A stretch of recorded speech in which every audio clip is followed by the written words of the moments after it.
Bismillahirrahmanirrahim. Alhamdulillah.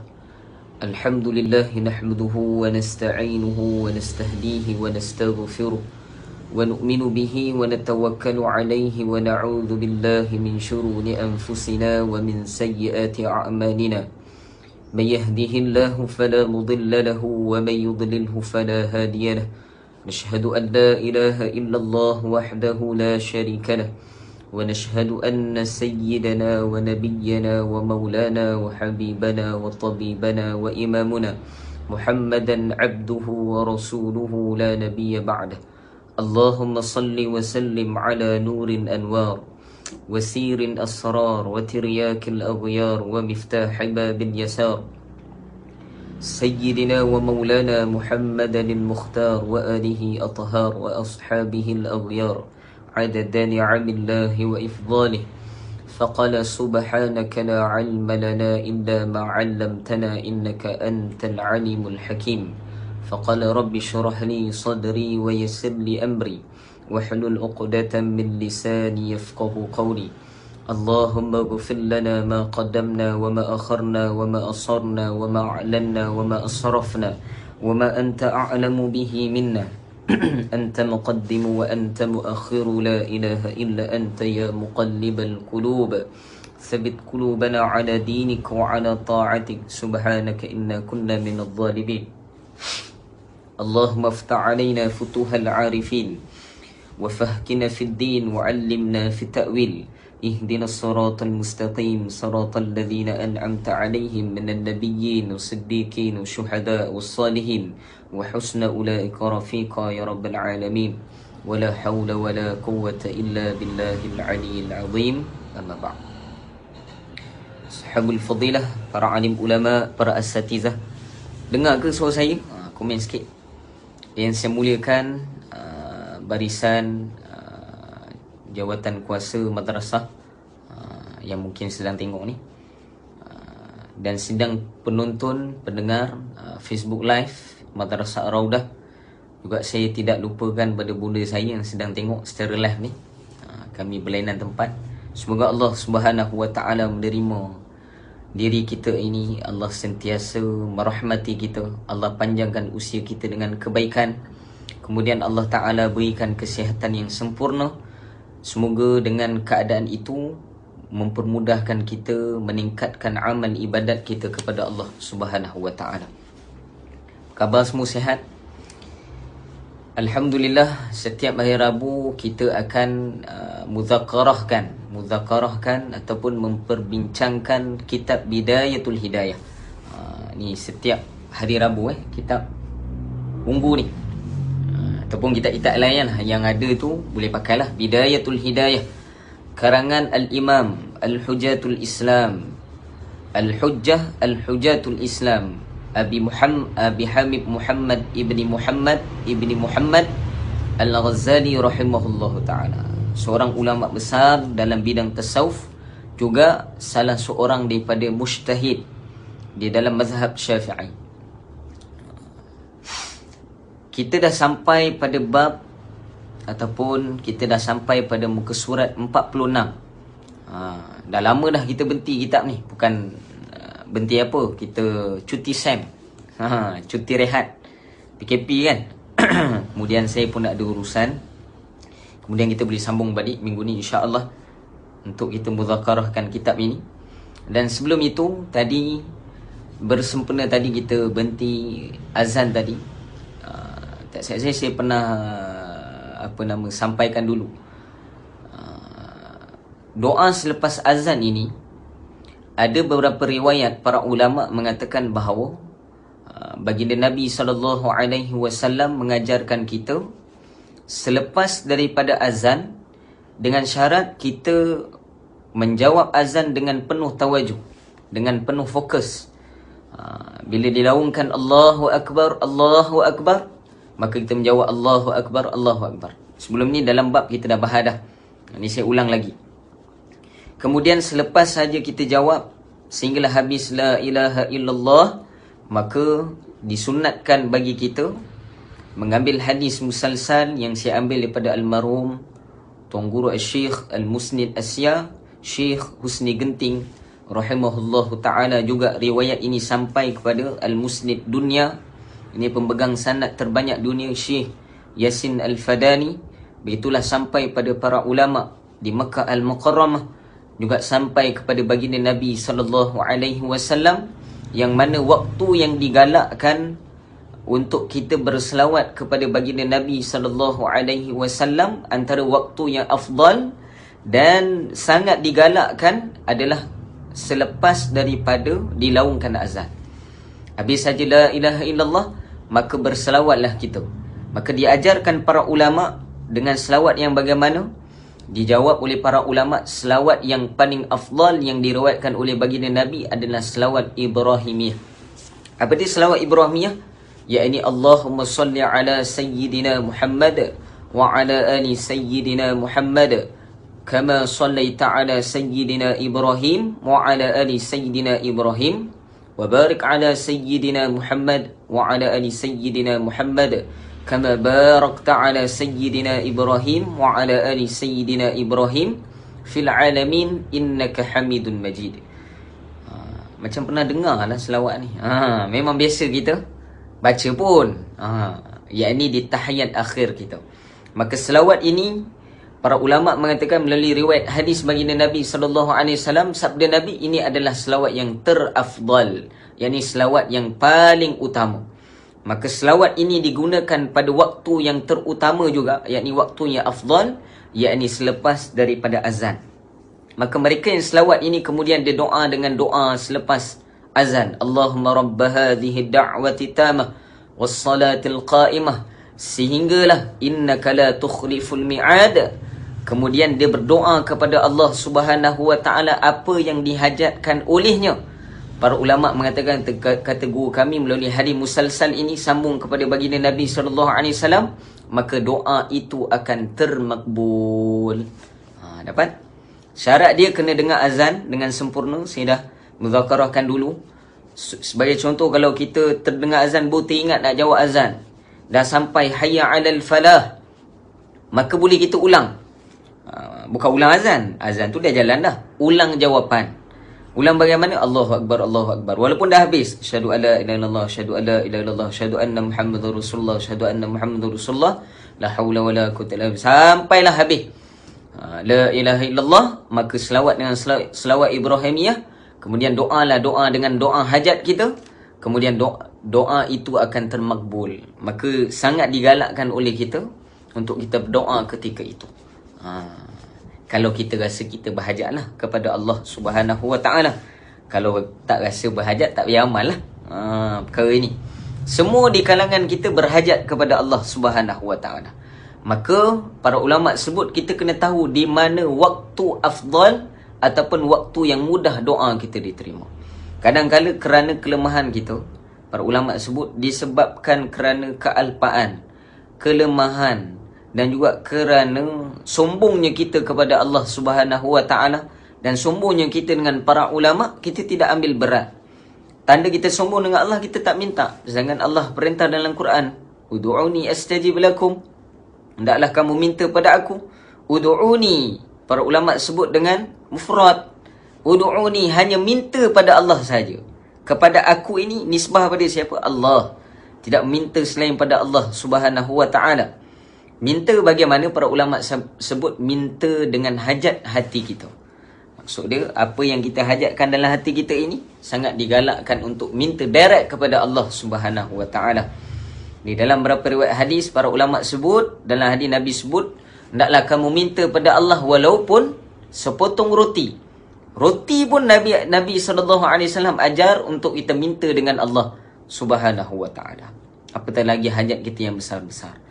Kenapa urusan kita kadang-kadang susah, kadang-kadang apa yang kita nak tak dapat, tak termakbul? Sebab kita ini tidak ambil berat waktu-waktu yang mustajabnya doa, waktu-waktu yang mudah dikabulkan doa kita. Ustaz, bukan semua waktu ke Allah dengar? Memang Allah dengar. Para ulama sebut, baginda Nabi SAW ajarkan kita waktu yang khusus untuk apa? Ini menandakan seorang tadi cinta pada Allah. Seorang tadi kalau dia cinta pada seorang, dia akan berusaha untuk mengenali waktu-waktu yang sesuai untuk berjumpa dengan orang tadi. Dia akan berusaha untuk mencari-cari apa yang disukai oleh orang yang disukai tadi. Dia akan mencari-cari beberapa perkara yang boleh dia hadiahkan pada orang yang dia kasih ataupun dicintai tadi, semata-mata untuk menggembirakan hati yang orang yang dicintai tadi.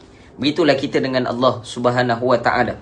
Bagaimana nak tahu waktu yang sesuai meminta pada Allah? Tidak lain tidak bukan melalui kalam ataupun melalui cara ataupun melalui apa yang diajarkan oleh baginda Nabi sallallahu alaihi wasallam, melalui sanad yang diajarkan oleh para ulama. Kenapa kena ikut ulama? Kita dah bahagikan sebab ulama ini Nabi sebut dalam hadis, innal ulama warathatul anbiya. Sesungguhnya ulama ini adalah warisan para nabi-nabi yang ada. Maka ilmu itu perlu diambil melalui mereka yang diwariskan oleh baginda Nabi, yakni siapa dia? Para ulama. Jadi diajar oleh ulama antara doa yang mustajab, yang didoakan doa kita ini pada waktu selepas daripada azan. Habis Qadimah. Dia dah dapat mood dah ni. Dah dapat mood. Nak muzakarah, nak ni balik kan. Sebelum ni habis cakap pun tak betul. Tersasul-sasul banyak cakap. Habis kita sambung kitab kita. Qala musannif, bismillahirrahmanirrahim. Qala musannif wal muallifu rahimahullahu ta'ala, nafa'ana bihi wa bi'ulumihi fid daraini amin. Jangan lupa sebut amin. Tak dengar. Sebut amin, memang tak dengar pun live. Ila anqal, sampai pada muka surat 46. Kita masih membicarakan dalam kitab ini. Kenapa penting mengaji kitab ini? Para ulama sebut sebab kitab ini menceritakan bagaimana cara kita nak berubudiyah dengan Allah Subhanahu wa taala. Bagaimana kita nak memperbetulkan ibadat kita mengikut kacamata para ulama yang sambung kepada ajaran baginda Nabi sallallahu alaihi wasallam. Di dalam kitab ini diajarkan bagaimana adab bangun tidur sehinggalah kita tidur balik. Sunnah baginda Nabi ni sempurna, diajarkan oleh baginda Nabi daripada kita bangun tidur bagaimana sehinggalah kita tidur balik. Inilah sempurnanya agama Islam. Tidak sempurna agama Islam ni sebab apa? Sebab tidak diamalkan oleh orang Islam sini. Sedangkan agama ini sempurna, dia bergantung kepada daya usaha kita untuk kita tahu ataupun kita tidak tahu. Maka kita dah sampai pada bab ataupun pada doa yang diajarkan oleh Al-Imam Al-Ghazali rahimahullahu ta'ala. Yakni doa ini diajarkan oleh Imam Ghazali, diamalkan selepas daripada solat fardu subuh. Kita dah sampai bab tu dah. Sebelum ini kita dah baca doa banyak dah. Kita dah ijazahkan sekali. Yakni doa yang pertama muka surat 43, doa yang kedua muka surat 44. Dan doa yang ketiga muka surat 46. Kemudian doa yang keempat, doa yang terakhir diajarkan oleh Imam Ghazali rahimahullahu ta'ala. Keempat-empat ini kata guru kami ini digolongkan sebagai doa burung. Apa pula ustaz ni doa burung? Pasal burung saya tahulah. Doa burung ni maksud dia apa? Doa yang meliputi setiap perkara. Itu doa burung. Di dalamnya adanya keperluan dunia yang kita boleh disertakan sekali. Doa tentang keperluan dunia kita, keperluan akhirat kita dan setiap perkara diajarkan oleh Imam Al-Ghazali rahimahullahu ta'ala. Sebelum ini doa yang diriwayatkan oleh baginda Nabi sallallahu alaihi wasallam yang diajarkan kepada Ummul Mukminin Sayyidatina Aisyah radhiyallahu anha. Ini kita dah ajarkan. Kemudian doa seterusnya yang diajarkan kepada anak baginda Nabi sallallahu alaihi wasallam yakni Sayyidatina Fatimah Az-Zahra radhiyallahu anha wa alaiha salam. Dan doa yang terakhir ini diajarkan oleh Imam Al-Ghazali, yang doa yang dibacakan ataupun disaran pernah didoakan oleh Nabi Isa alaihi salam. Ini doa Nabi Isa alaihi salam. Saya baca boleh ikut ni kita dah sampai doa ini. Bismillahirrahmanirrahim. Kau pelan-pelan kat rumah Allahumma inni Asbahtu. La astati'u. La astati'u. Beza ta dengan ta. Astati'u. Ta ni tebal lagi. Astati'u. Tempat yang sama ta dan ta, cuma beza. Beza keadaan sebutan makhraj ini. La astati'u. Daf'a. Ain. Daf'a. Makhraj al-halqa. Makhraj halkum. Pertengahan. Ain dan juga apa? Ha. Astati'u daf'a ma akrahu wala amliku naf'a ma arju. Ra tebal, yakni sebelumnya berbaris atas ataupun depan, maka dibacakan ra tadi dengan tebal. Kalau ra tadi adalah ra mati, dengan ar, muncung sedikit mulut. Ar. Kalau nipis, ir sengih. Ma arju wa asbaha al-amru, ataupun kalau sambung wa asbahal amru biyadika la biyadi ghairik. Kalau waqaf, ghairik ataupun ghairika. Gha di mana gha? Gha di awal tekak. Mula halkum juga. Gha dan juga kha. Ustaz tak boleh sebut lah. Kata Tok U saya bohong kalau tak boleh sebut gha dengan kha ni. Sebab kita biasa sebut tanpa kita sedar. Tanpa sedar bila Ustaz? Waktu tidur. Kha, gha, kha, gha, itulah dia. Waktu berdengkur tu kan biasa sebut. Ni tak boleh sebut pula. Boleh sebut. Sebab tak biasa sebut dalam jaga. Waktu tak jaga, biasa sebut. Ni dalam jaga pula tak biasa sebut. Kena biasakan dalam jaga. Sebelum dia biasa dalam tak jaga, biasakan dalam jaga pula. Ghairika. Wa asbahtu murtahina bi'amali. Murtahina bi'amali. Kalau nak sambungkan dia boleh. Tanwin bertemu dengan ba. Apa hukumnya? Apa hukum tanwin bertemu dengan ba? Sudah, Ustaz tanya tajwid pula. Nun mati ataupun tanwin bertemu dengan 5 hukum ini. Tanwin bertemu dengan ba, apa hukum dia? Iqlab. Iqlab. Murtahina bi'amali. Kena letak mim sikit. Tapi kalau dalam doa diajarkan oleh para ulama, kalau tak ikut tajwid pun tak apa. Dia dalam doa kita. Tak perlu panjang pendek itu para ulama sebut. Jaga lebih baik. Tapi tidak berdosa kalau kita baca doa tanpa mengikut nisbah tajwidnya Quran.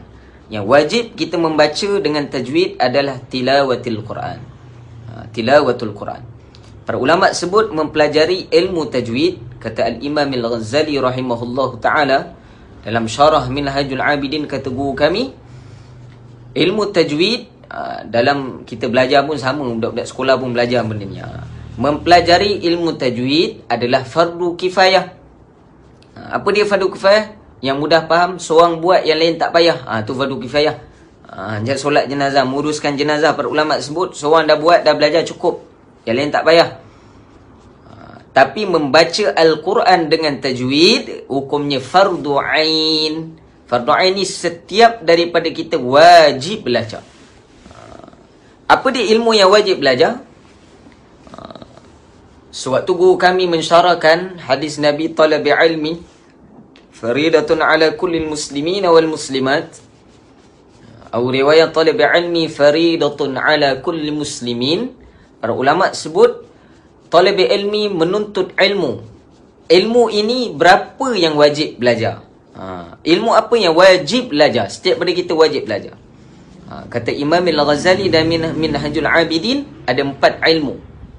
Apa dia? Yang pertama adalah ilmu tauhid ataupun ilmu usuluddin, ataupun ilmu aqidah, aqaidul iman. Macam-macam ilmu lah nama ilmu tauhid ni.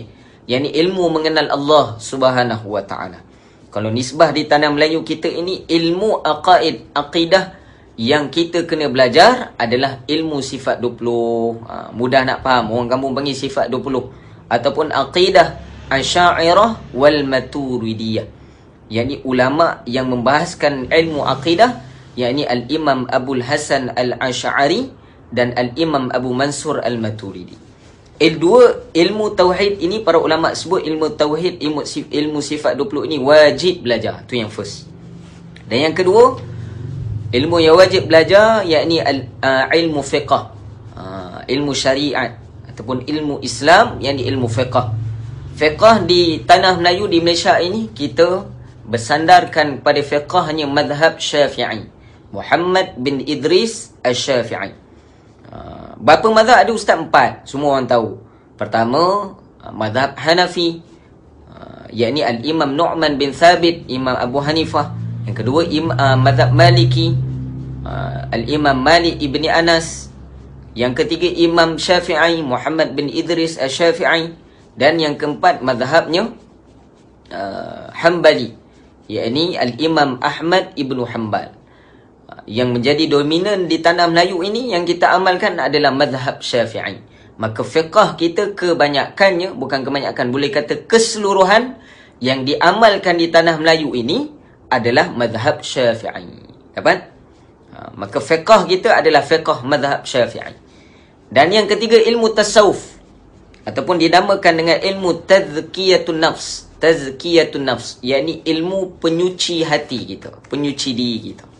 Apa dia ilmu tasawuf ini? Siapa yang patut tasawuf, ulama tasawuf yang kita kena ikut? Siapa? Ilmu yang kita belajar ni, kitab ni. Siapa? Al-Imam Al-Ghazali.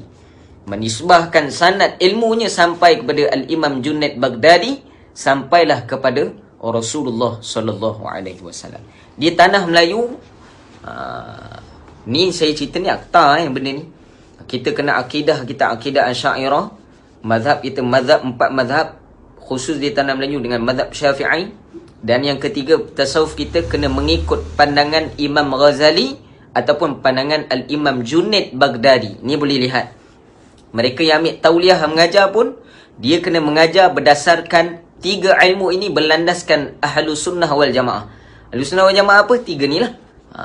Iman, yakni tauhid, akidah Asy'ariyah. Islam, yakni ilmu fiqh melalui 4 mazhab di tempat kita, mazhab Syafi'i. Dan ihsan, yakni ilmu tasawuf, tazkiyatun nafs, mengikut pandangan kacamata Imam Ghazali rahimahullah ta'ala. Dan juga para ulama juga sebut antara ilmu yang wajib mengaji juga, yakni ilmu tajwid. Maka 4 ini wajib belajar. Kalau tidak belajar, hukumnya berdosa. Kenapa berdosa?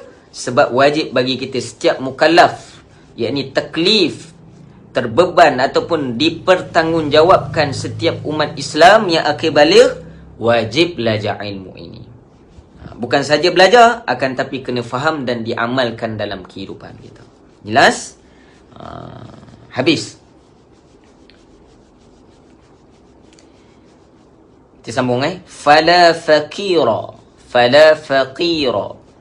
afqara minni ilaika. Ilaika. Bagi yang baru mengaji, mengikuti pengajian saya, biasanya kita akan baca dan saya akan betulkan bacaan. Maksud dia, saya akan tunjukkan bagaimana membaca dengan betul.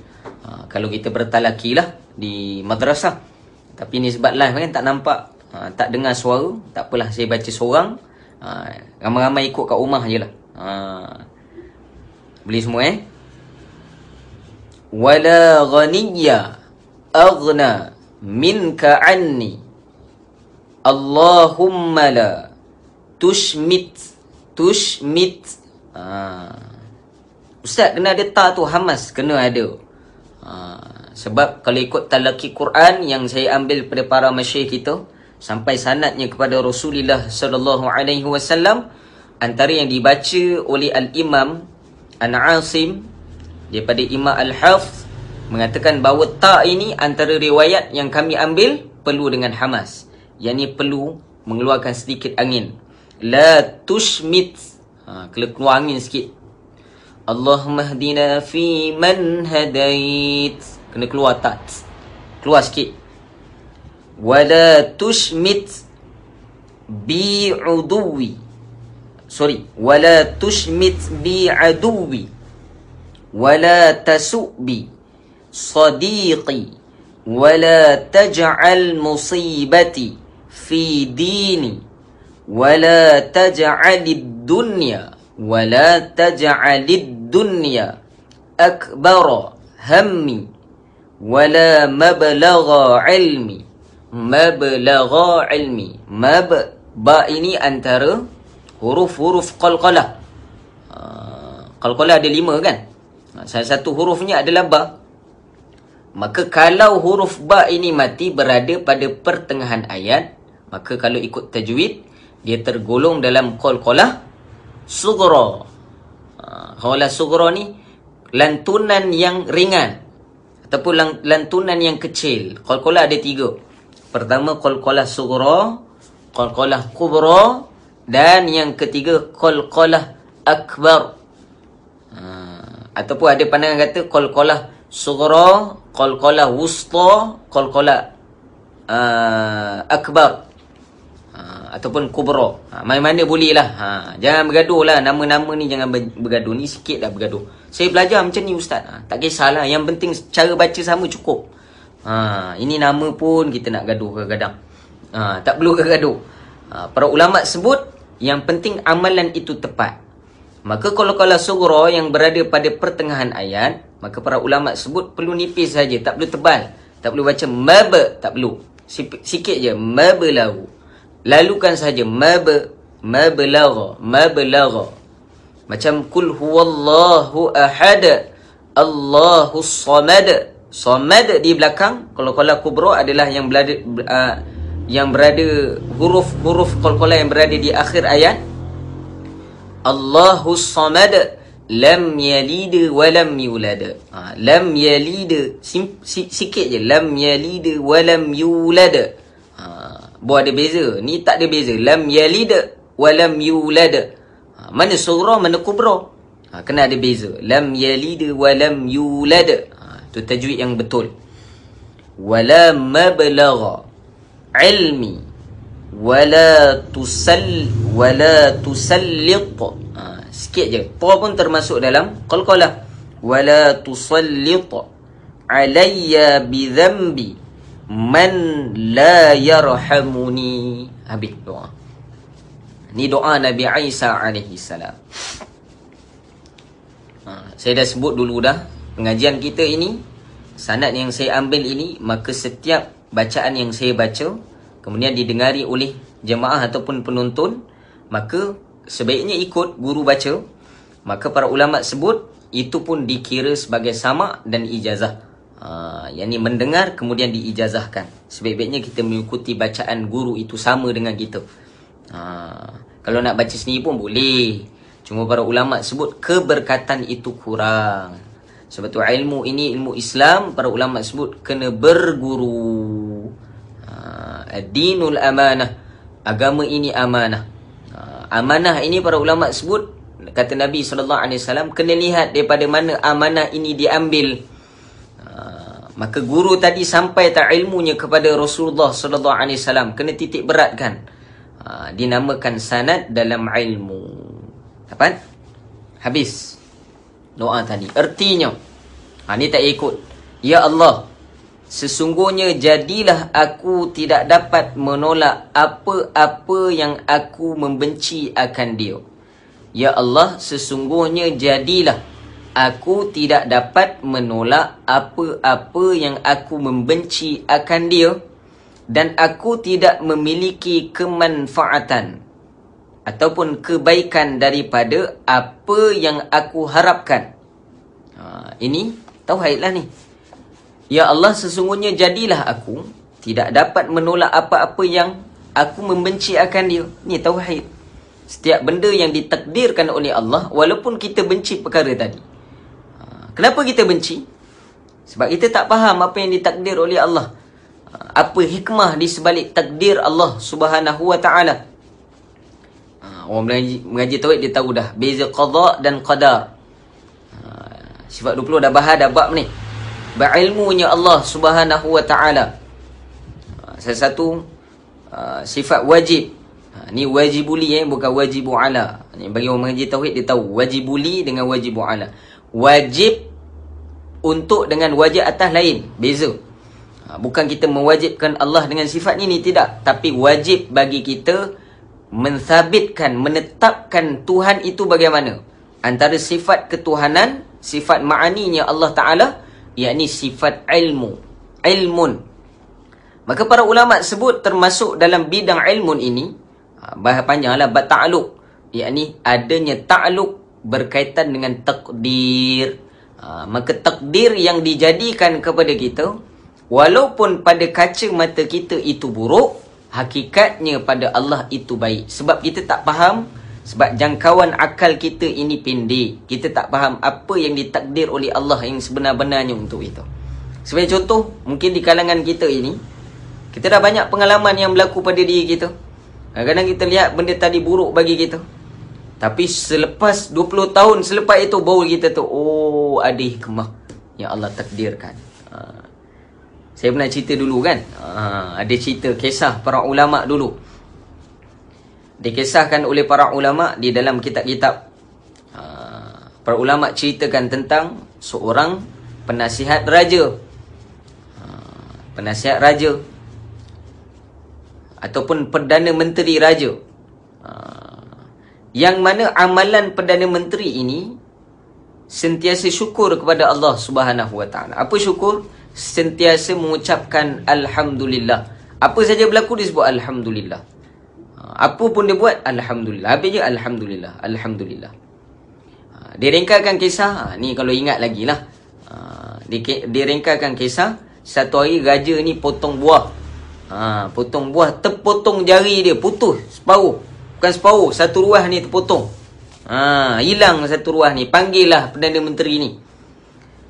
Menjadi kebiasaan amalan Perdana Menteri ni, apa dia buat? Bila dia melihat jari raja ini terputus, maka dia ucap Alhamdulillah. Walaupun benda buruk berlaku, syukur dengan Allah Ta'ala. Alhamdulillah. Kalau kita jadi raja, macam mana keadaan kita waktu tu? Dengar penasihat kita cakap macam tu, Alhamdulillah. Marahlah. Raja tu pun marah juga. Dia pun marah. Dia cakap apa dengan benda menteri? Adakah kamu syukur dengan apa yang berlaku pada aku ni? Dengan perkataan kamu? Kita nisbah kita Alhamdulillah ni terhadap perkara yang baik datang kepada kita kan. Alhamdulillah. Ni kita belajar tinggi sikit lagi. Tinggi mana ni ustaz? Tak tahulah. Atas bumbung apa tak tahu. Meningkat sikit kefahaman kita. Bila terpotong jari raja tadi dalam riwayat, maka diucapkan Alhamdulillah oleh Perdana Menteri dia. Lalu marahlah raja ni tadi. Datang amarah dalam hatinya. Maka dimarahlah Perdana Menteri ni, seumpama tidak menghormati raja ni tadi. Sebab apa? Sebab ucapkan Alhamdulillah. Seumpama mensyukuri apa yang berlaku. Musibah ataupun musibah, perkara buruk yang berlaku pada raja ni tadi. Maka dalam riwayat para ulama sebut, dibuang kerja Perdana Menteri ni. Balik pergi tanam jagung kat rumah. Balik kampung. Maka dipecatlah Perdana Menteri ini. Dia pun balik. Saya ringkas kisah. Dijadikan cerita dalam riwayat, menjadi kebiasaan raja ini tadi. Raja-raja terdahulu ni menjadi kebiasaan mereka ni suka berburu. Dalam riwayat, raja ini tadi pergilah berburu dengan menteri-menteri yang adalah bersama dengan Perdana Menteri yang baru. Dia lantik. Ni bukan Perdana Menteri Malaysia. Ni cerita dulu ni. Pergi berburu sama.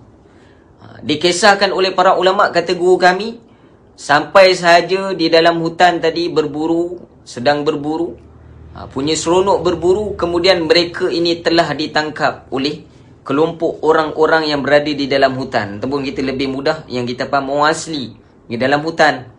Maka ditangkap mereka ini. Ditangkaplah raja, menteri-menteri yang ada, semua ditangkap. Direngkaskan kisah, menjadi kebiasaan orang-orang suku kaum yang berada di hutan ini, setiap tangkapan mereka akan korbankan seorang untuk tanda syukur mereka. Pun syukur juga kena korban seorang. Kena sembelih salah seorang daripada, ataupun hasil tangkapan kena korban seorang. Apa dia buat?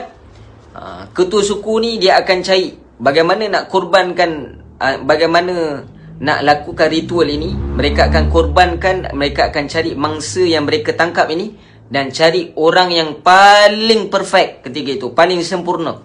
Siapa dia paling sempurna di kalangan mereka ini?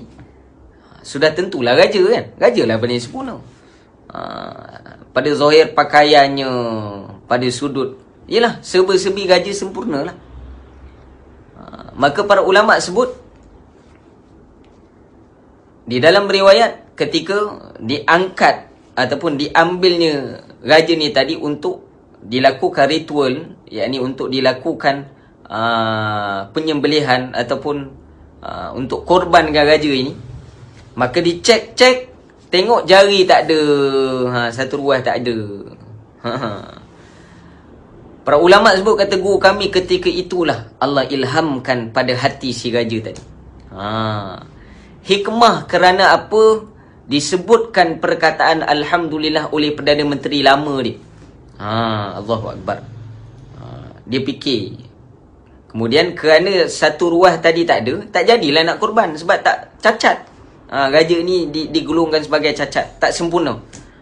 Kena cek orang lain. Maka bila dilepaskan raja tadi, maka ada ilham, datanglah ilham daripada Allah Ta'ala, memikirkan hikmah. Maka direngkakan kisah, mereka ini dapat lari daripada tawanan, dapat lari daripada tawanan orang-orang suku kaum dalam hutan ini. Mereka pun lari, dapat balik ke kampung halaman, ke negeri mereka. Maka raja ini panggillah Perdana Menteri ini. Panggil Perdana Menteri ni, yang lama ni, panggil dia balik. Kemudian raja ni sebut kepada Perdana Menteri ni, wahai Perdana Menteri, beta dah faham dah apa hikmah sebenar kenapa kamu mengucapkan Alhamdulillah di atas musibah yang berlaku pada di beta ni. Apa dia?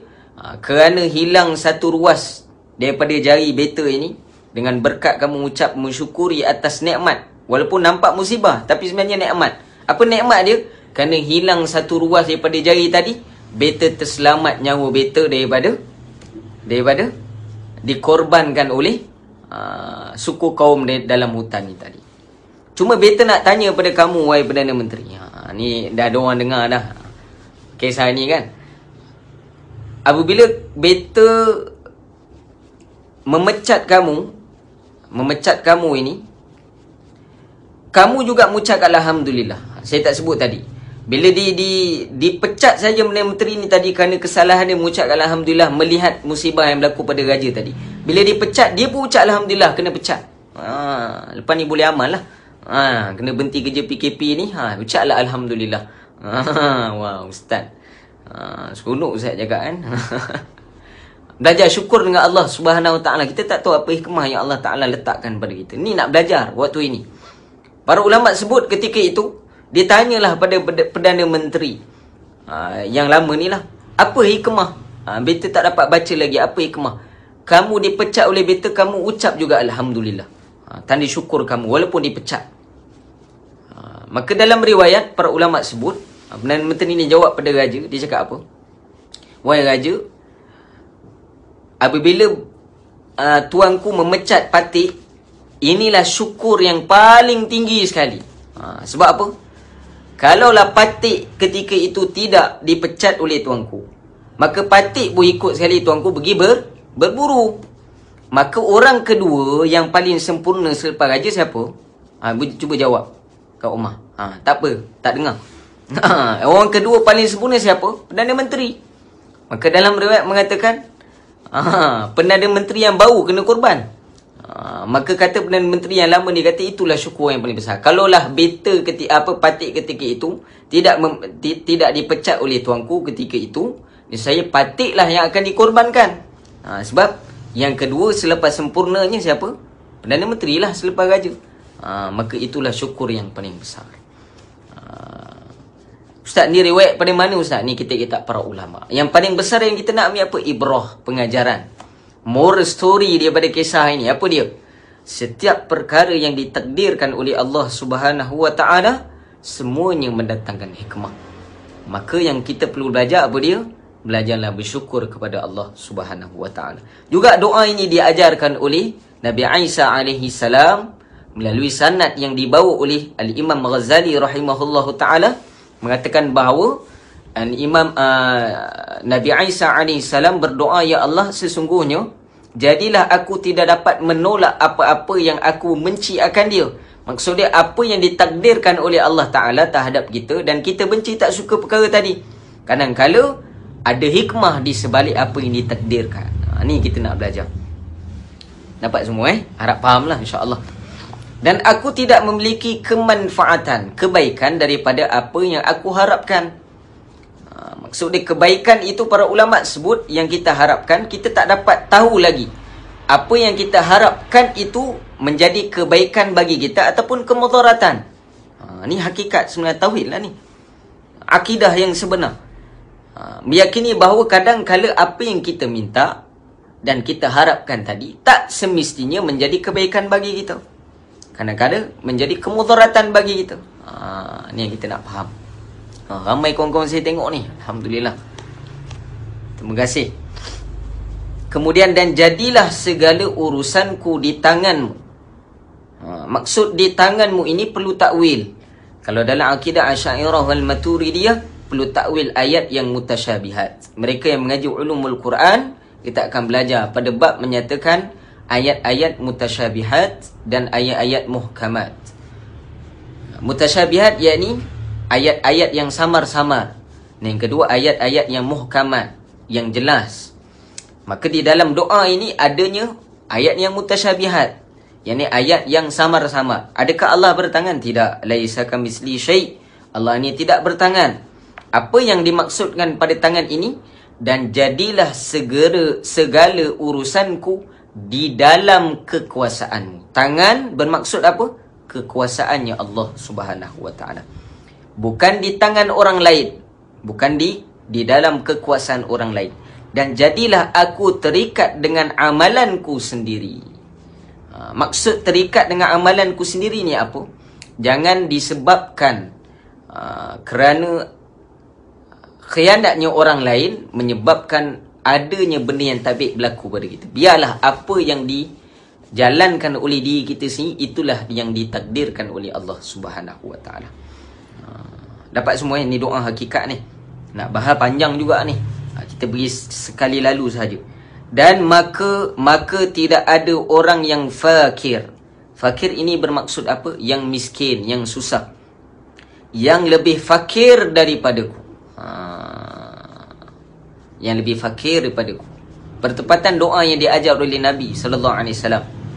Antara ismul azam ni yang diajar oleh para ulama di dalam hadis, doa yang bila kita sertakan bacaan ini, maka mudah dimakbulkan oleh Allah. Antara dia apa? Kita menyebut ya awalan awalin, wa ya akhiran akhirin, wa ya dhal quwwatil matin, ya rahimal masakin. Wahai Tuhan yang maha pengasih masakin, terhadap mereka yang miskin. Siapa miskin? Kita lah. Apa ta'rif miskin? Berhajat. Lagi kaya kita kat dunia ni, lagi banyak hajat kita. Ta'rif dalam istilah ilmu tasawuf, para ulama sebut dalam lughatul Arabiyah, kaya ghani. Dalam bahasa Arab ghani.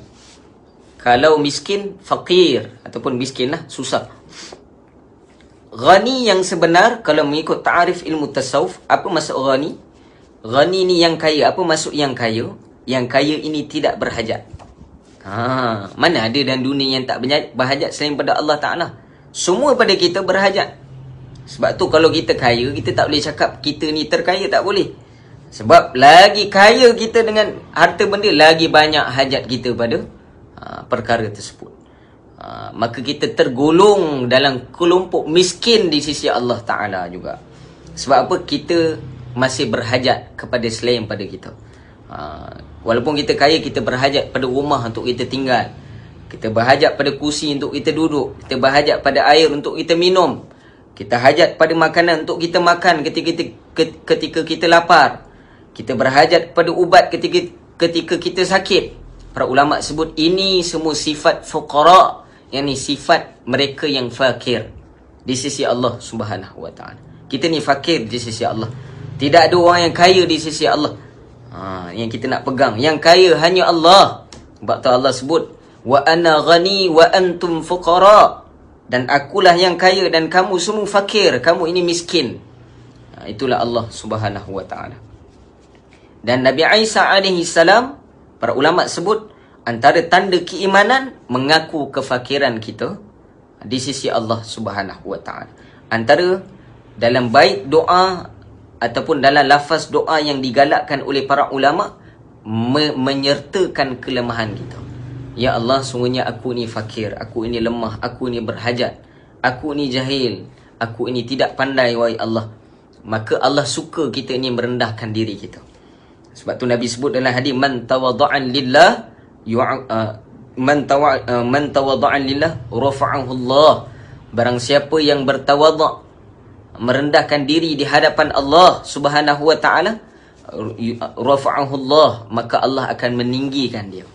Maka para ulama sebut, bila kita merendah diri di hadapan Allah Subhanahu wa ta'ala, hakikat yang sebenarnya Allah meninggikan darjat kita di sisi Allah Subhanahu wa ta'ala.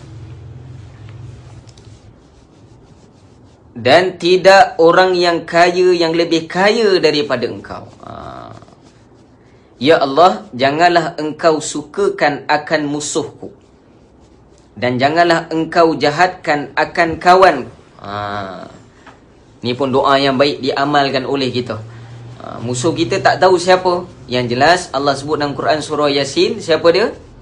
Syaitan aduwwum mubin. Inna syaitan aduwwum mubin. Sungguhnya syaitan itu adalah musuh kita, musuh yang terang. Musuh yang terang. Ada orang tanya, ustaz,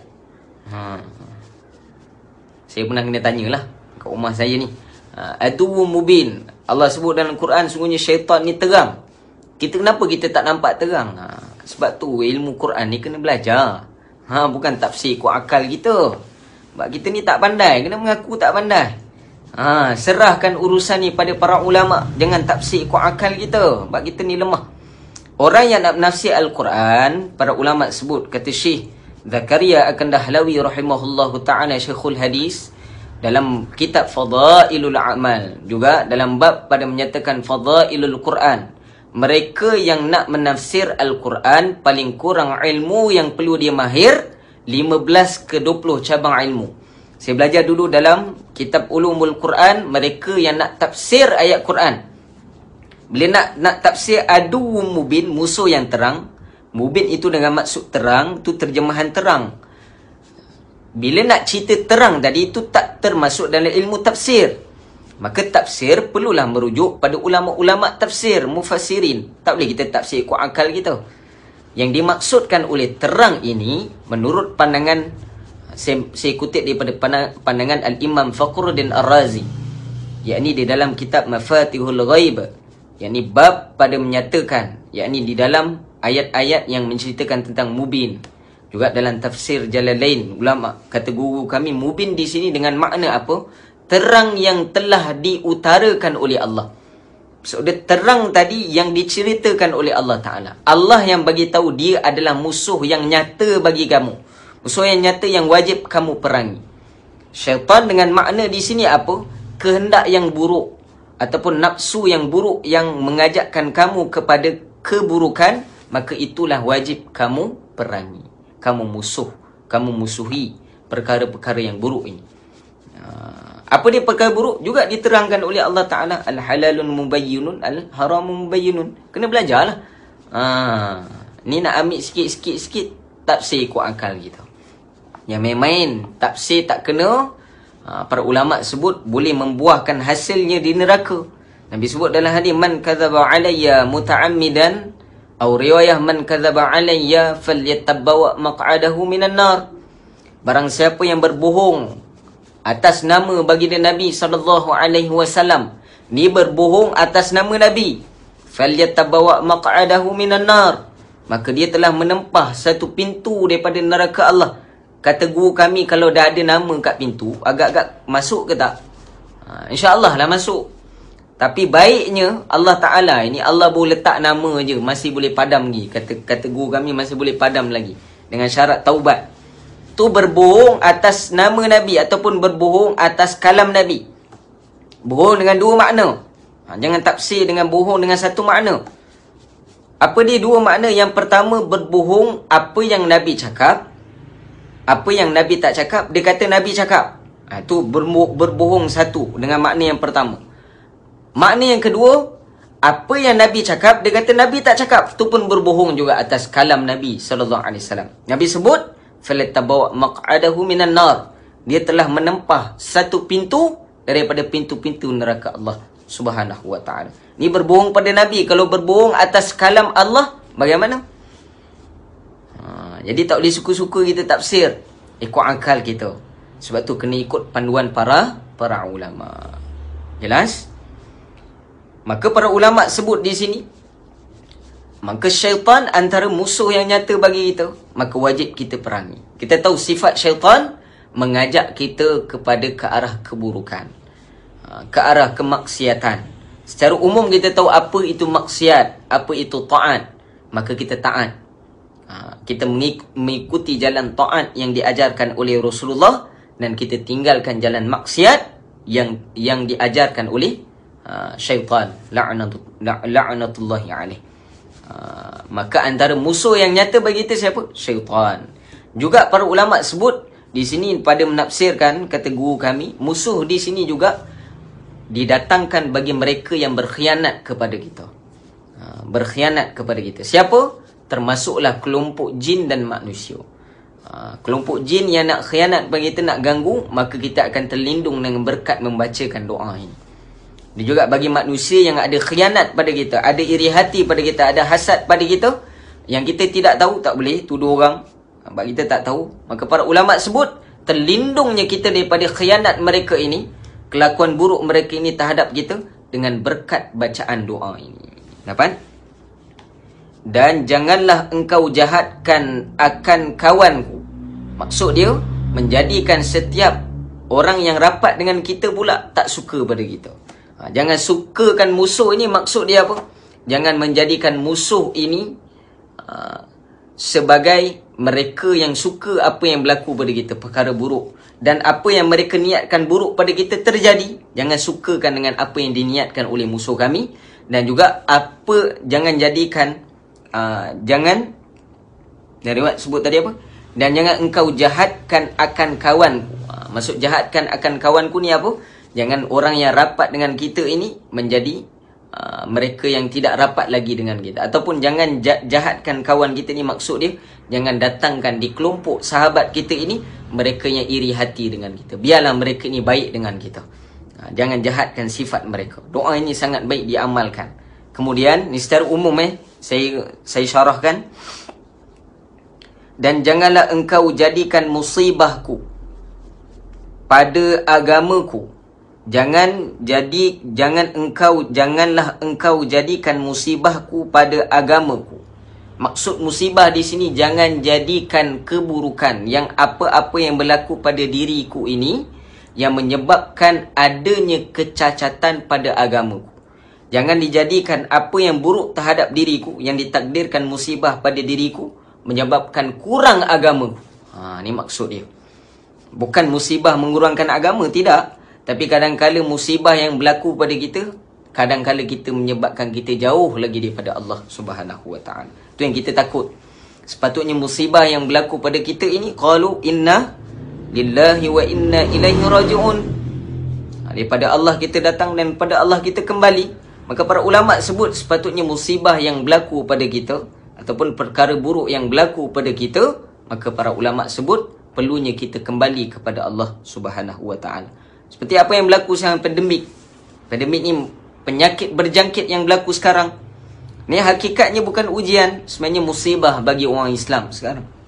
Musibah bagi orang Islam. Maka lawan bagi musibah adalah taubat. Ada orang takut sebut musibah, tak boleh, kena sebut. Ni ujian. Ujian lawannya sabar. Ujian lawannya sabar. Kalau musibah lawannya taubat. Maka para ulama sebut nak hilangkan musibah yang berlaku pada diri kita sekarang ni, apa yang kita kena buat? Seluruh umat Islam kena taubat kepada Allah Subhanahu wa ta'ala. Barulah terangkatnya musibah yang berlaku pada tempat kita ataupun pada diri kita sendiri. Maka jangan disebabkan musibah ini berlaku kekurangan di dalam ketaatan kita kepada Allah Subhanahu Wa Taala. Jadi kurang agama kita pula. Lagi banyak musibah, lagi kurang kita doa dengan Allah. Syaitan bijak. Kadang-kala dia bisik pada kita. Bila berlaku musibah menebu pada kita ini, bila kita nak kembali kepada Allah, syaitan bisik pada telinga kita. Kau ni dulu bukannya taat, bukannya kaki semayang, kan? Bukannya kaki doa, bukannya kaki sedekah, bukannya kaki mereka yang betul-betul bertaubat pada Allah Ta'ala. Kan kau taubat, kau ulang balik pula. Jangan taubat. Itu bisikan syaitan. Para ulama sebut, orang beriman ni bila datang sahaja musibah, datang sahaja keburukan pada diri dia, bila dia rasa nak kembali kepada Allah, ketika itu juga kena kembali kepada Allah Subhanahu Wa Taala. Sebab Allah menanti dan Allah menanti dan Allah menunggu doa taubat kita kepada Allah Subhanahu Wa Taala. Dan kita mengaku kelemahan kita. Kadang-kadang kita taubat kepada Allah Subhanahu Wa Taala, kita mengulangi perkara tadi. Maka para ulama kata Al-Habib Ali Al-Jufri hafizahullah ta'ala, seorang ulama di Yaman, mengatakan apa? Bila dia tanya, orang muda tanya pada dia, "Wahai Habib, bagaimana keadaan aku? Aku ini melakukan dosa, kemudian aku taubat, kemudian aku lakukan balik dosa, kemudian aku taubat." Kata Habib Ali Al-Jufri, bila kamu melakukan sahaja keburukan, kemaksiatan, kemudian kamu taubat, kemudian kamu buat balik keburukan, kemudian kamu taubat, sesungguhnya ada cahaya ataupun adanya nur keimanan di dalam hati kamu. Kenapa ada nur keimanan? Sebab kamu ada rasa lagi terdetik dalam hati kamu taubat. Maka jangan kita biarkan syaitan tipu lagi kita. Ni syaitan dah tipu kita dengan buat maksiat, kemudian dia berjaya tipu lagi kali kedua. Kita ni senang kena tipu sebab insan ni pelupa. Syaitan ni penipu. Kenalah pelupa jumpa penipu. Penipu jumpa pelupa. Cantik. Hari-hari kena tipu.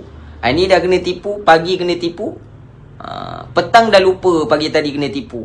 Petang pula kena tipu lagi sekali. Berterusanlah kita menyentuh. Al-ins dengan tafsiran para ulama apa dia? Pelupa. Syaitan antara tafsiran para ulama maknanya apa? Penipu. Cantik jumpa dua-dua ni. Maka jangan kita membiarkan diri kita dengan musuh kita yang nyata tadi yang kita sebut. Antara musuh yang nyata dalam Quran Allah sebut syaitan. Antara cara dia menipu kita bagaimana? Dia sesatkan kita. Bila melakukan maksiat, dia menangguhkan, datangkan bisikan dalam hati kita untuk bertangguh, bertaubat kepada Allah Subhanahu Wa Taala. Terus taubat, minta ampun dengan Allah Subhanahu Wa Taala. Dan kita tak dapat kawal diri kita. Kadang-kadang kena hawa nafsu, kelemahan diri kita. Maka dengan berkat taubat yang kita buat, walaupun berulang-ulang kali taubat itu dilakukan, kata Habib Ali Al-Jufri, maka itu adalah tanda keimanan. Sebab apa tanda keimanan? Sebab kita mampu lagi kembali kepada Allah. Wa tubu ilallah, kembalilah kepada Allah Subhanahu Wa Taala. Habis, jelas. Kemudian, dan jangan engkau jadikan dunia ini sebesar-besar cita-citaku. Allahu Akbar. Nabi Isa AS ajarkan doa supaya jangan jadikan dunia ini sebesar-besar. Maksud dia sebesar-besar ni apa? Matlamat utama dalam kehidupan kita. Apa matlamat dalam kehidupan kita yang sebenar-benarnya? Allah cerita dalam Quran. Alladzi khalaqal mauta wal hayata liyabluwakum ayyukum ahsanu amala. Surah Al-Mulk. Dan diciptakan mati dan hidup ini. Alladzi khalaqal mauta wal hayah. Apa maksud? Kenapa dia takdim? Dia awalkan mati bu hidup. Bukan hidup dulu mati ke ustaz? Sebab kita ni dia awali dengan mati. Kita ni asal pada tak ada. Kemudian bau ada, bau tiada. Maka para ulama sebut mati dengan makna apa? Kita ini adalah makhluk Allah Subhanahu Wa Taala yang datang daripada kematian, daripada tak ada kepada ada, benda baru. Kemudian dihidupkan oleh Allah Subhanahu Wa Taala. Untuk apa? Ayyukum ahsanu amala. Untuk melihat siapa di kalangan kamu yang baik, paling baik, ahsanu amala, paling terbaik amalannya. Kata guru kami, Allah tak sebut dalam riwayat, dalam Quran, dalam ayat ini, Allah tak sebut dengan khairun amala, tapi Allah sebut dengan ahsanu. Khairun tu baik. Ahsanu ni apa? yang terbaik. Yang terbaik. Cermelang, gemilang, terbilang. Terbilanglah yang paling terbaik. Siapa di kalangan kamu yang paling terbaik amalannya? Maka maksud kita dihidupkan atas muka bumi ni untuk apa? Pertama sekali untuk memperbetulkan keyakinan kita kepada Allah Subhanahu Wa Taala. Seperti mana yang telah dilaungkan pada awal-awal kita ini dilahirkan. Bagaimana Allah Ta'ala mengingatkan kita di dalam Al-Quran sewaktu diciptakan ruh. Alastu bi rabbikum? Allah tanya, bukankah aku ini Tuhan kamu? Qalu bala syahidna. Semua di kalangan kita ini, sama ada ia bukan Islam ataupun Islam, semua kita bersaksi bahawa Allah Ta'ala adalah Rabb, Tuhan kita. Kemudian kita dilahirkan di atas daripada rahim ibu kita. Perkataan pertama yang dilaungkan, yang perlu disebut pada si bayi tadi, sunnah baginda Nabi SAW. Antara sunnah, para ulama sebut lahir saja bayi, ada 3 sunnah. Yang pertama apa dia?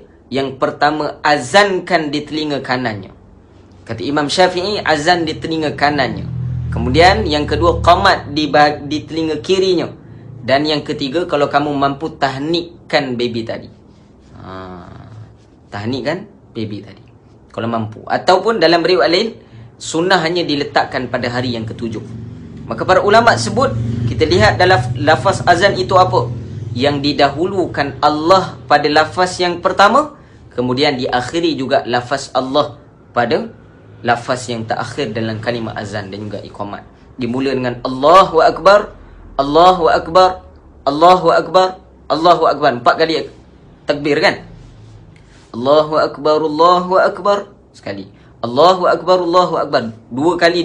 Maksudnya 4 kali. Apa maksud 4 kali? Allah ini lebih besar daripada 4 perkara yang menjadi yang terbesar sekali atas muka bumi ni. Apa dia? 4 benda. Yang pertama, lebih besar daripada tanah, lebih besar daripada air, lebih besar daripada api, dan lebih besar daripada angin. Inilah 4 unsur dijadikan dunia ini, dan 4 sumber yang manusia perlu padanya, dan 4 juga unsur diciptakan manusia daripada ni. Maka ulama tafsir mengatakan, Allah mengajarkan, Nabi mengajarkan pada kita, untuk mengajarkan pada anak yang lahir bahawa Allah lebih besar daripada 4 perkara itu. Kalau nak dibandingkan pada yang lain. Maka para ulama sebut perlu diingatkan Allah ketika itu. Diajarkan perkataan pertama di hadapan anak kita, di sebelah telinga, perlu rapat pula pada telinga. Allahu Akbar, Allahu Akbar. Kena sebut pada anak kita. Walaupun anak kita tak faham bahasa Arab. Kadang bapak dia pun tak faham apa bapak dia lafaz kan. Kadang kita pun tak faham apalah Allahu Akbar, Allahu Akbar. Sedihlah kalau tak faham kan. Para ulama sebut, faham tak faham, tetap kena sampaikan. Sebab apa? Yang memberi faham itu adalah Allah Subhanahu Wa Taala. Maka matlamat pertama para ulama sebut adalah untuk mengabdikan. Sebab tu Allah sebut dalam Quran, wa ma khalaqtul jinna wal ins illa liya'budun. Tidak aku ciptakan jin dan manusia ini untuk apa? Illa liya'budun, untuk mengabdikan diri kepada Allah. Tafsiran illa liya'budun, yani illa liya'rifun, yani untuk mengenali Allah Subhanahu Wa Taala. So maksud kita ni dihantar atas muka bumi ini, dikeluarkan daripada rahim ibu kita, dan Allah tiupkan ruh, Allah berikan ruh pada kita. Matlamat di atas muka bumi ini kena kembali pada matlamat yang diajarkan oleh Allah dalam Al-Quran dan disampaikan oleh baginda Nabi SAW, yakni untuk membesarkan Allah dan mengenali Allah Subhanahu Wa Taala, dan juga beramal untuk kehidupan akhirat kita. Dan doa kita jangan dijadikan dunia ini sebagai matlamat kita. Maksud matlamat ni bukan kena tinggal dunia. Saya tak sebut tinggal dunia, tapi jangan jadi matlamat utama kita. Matlamat utama kita apa? Akhirat. Bahkan dunia ini adalah mazratul akhirah. Ad-dunya mazratul akhirah. Dunia ini adalah jambatan ke akhirat. Jadikan dunia, kita ada kereta, jadikan jambatan ke akhirat. Selalu bawa pergi masjid. Kata tok guru saya nak tahan lama kereta tu, insya-Allah. Nak bagi tahan lama macam mana? Bawa pergi masjid, insya-Allah tahan lama. Jangan buat maksiat dalam kereta tu, insya-Allah tahan lama. Ni orang muda ada tengok ni. Jangan buat atas dia nak bagi tahan lama. Kereta ke, motor ke, rumah ke nak beritahan lama, insya-Allah antara dia punya petua dia. Pemuda tak ada petua. Petua dia apa dia? Jangan melakukan maksiat di atasnya. Maka para ulama sebut perlunya membawa kepada mazharatul akhirah. Setiap pakaian kita bawa juga jambatan ke akhirat. Kau tidak ditanya oleh Allah Subhanahu wa taala. Adakah semua, kata guru saya, perlu kalau boleh, kalau semampu kita bawa semua pakaian yang kita ada ini untuk bawa semua pakaian yang kita ada, yang kita punya ini, bawa dalam sembahyang, supaya besok akan ditanya oleh Allah setiap perkara. Tak tinggal mithqal, setiap zarah daripada apa yang didatangkan kepada kita ini, para ulama sebut semuanya ditanya oleh Allah Subhanahu wa taala. Maka semuanya kena ada jalan ke akhirat. Maka para ulama sebut dunia tak salah ambil, jangan tak ambil. Kata para ulama, dia jahil kalau tinggalkan dunia. Macam mana nak tinggal dunia? Kena pakai baju, kan? Kena pakai serban, kena pakai motor, kereta untuk keperluan, kewajipan kita, cari nafkah dan sebagainya bagi suami. Kena ada rumah sebagai kewajipan untuk kita tinggal, untuk menyempurnakan keadaan kita. Akan tapi jangan jadikan ia sebagai matlamat utama kita. Kemudian, panjang dah ni, 9.30 dah. Allahu Akbar. Kemudian kita habiskan ya.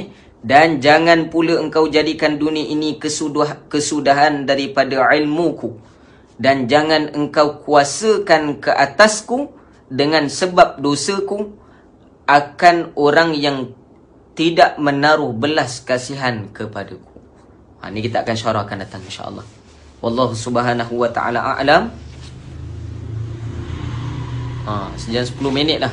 Terlebih waktu pula. Dah dapat mood tu. Qadha balik lama dah. Tinggal kelas kan. Biasalah. Sebab lambat kan, kita bagi ekstra sikit. Alhamdulillah. Semoga apa yang kita dengar pada hari ini, yang kita bincangkan, kita muzakarahkan ini, semoga apa yang saya sampaikan tadi, semoga saya sendiri dapat amalkan.